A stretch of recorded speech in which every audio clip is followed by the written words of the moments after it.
So I've got a question here where we're trying to use the angle of elevation of an object to figure out what its height is.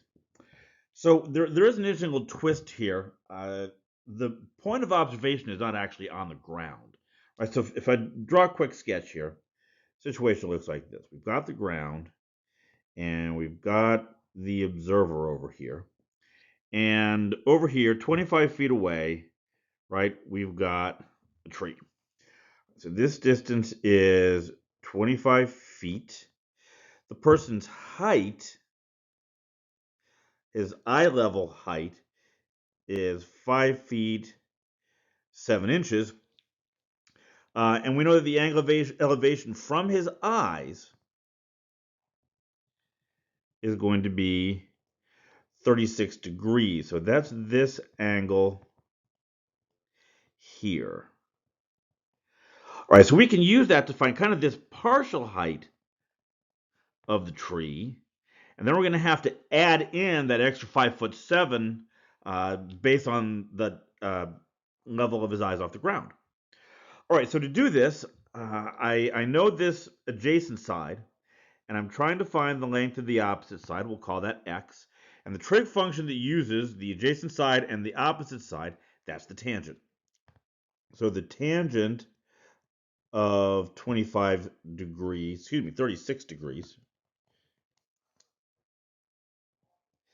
is going to be the opposite side, that's x, divided by the adjacent side.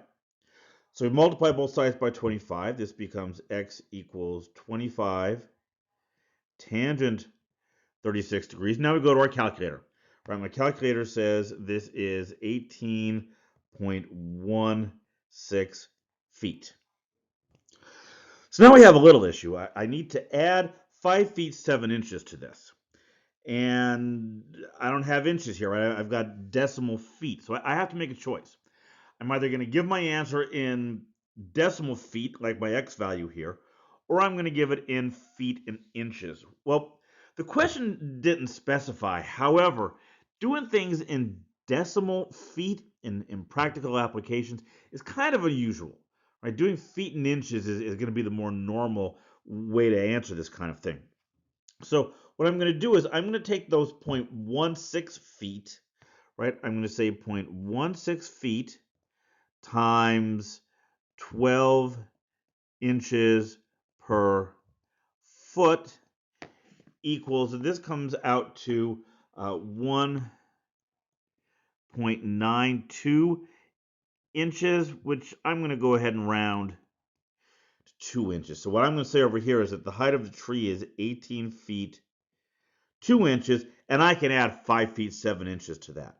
Right? So the total height of the tree, total height, will be 18 feet 2 inches plus 5 feet 7 inches, which is 23 feet 9 inches. So that's going to be my final answer. All right, so if you'd like to see the full context, you can click on the upper link over here on the left. That'll take you to the corresponding lecture on angles of depression and angles of elevation. And of course, if you like this video, please don't forget to click on the like button down below.